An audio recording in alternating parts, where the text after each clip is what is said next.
Imagine you are standing 2,000 meters beneath the Swiss Alps. Above you, there is an entire mountain range pressing down with the weight of a million skyscrapers.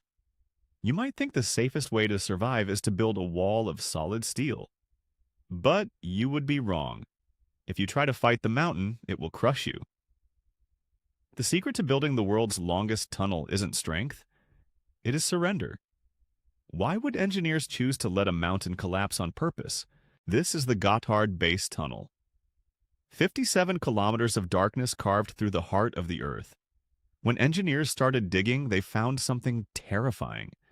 At this depth, rock doesn't act like a solid. It acts like honey. It moves. It flows.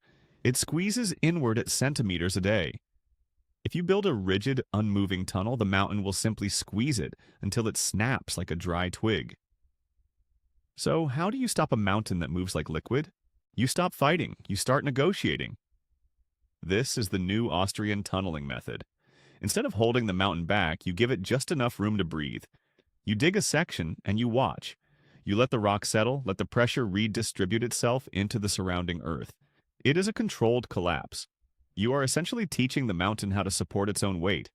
Once the rock finds its new balance, only then do you lock it in place. Does that sound dangerous? It is, but it is also the only way. And it gets much worse.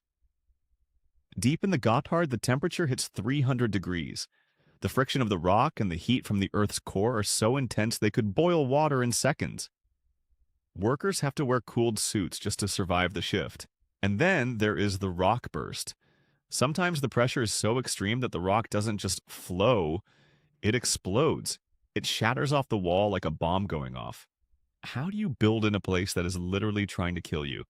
You build with steel arches that can bend.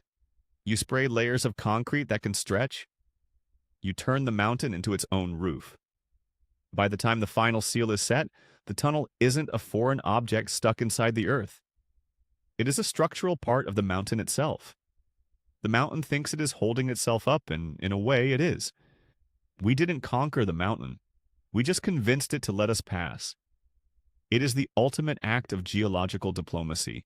Next time you drive through a mountain, remember that you are not just passing through rock. You are traveling through a living, breathing, shifting giant that was carefully persuaded to stay still. The tunnel isn't just a hole in the ground, it is a masterpiece of surrender. And it is the only reason we are still here to tell the story. What other monsters have we turned into bridges?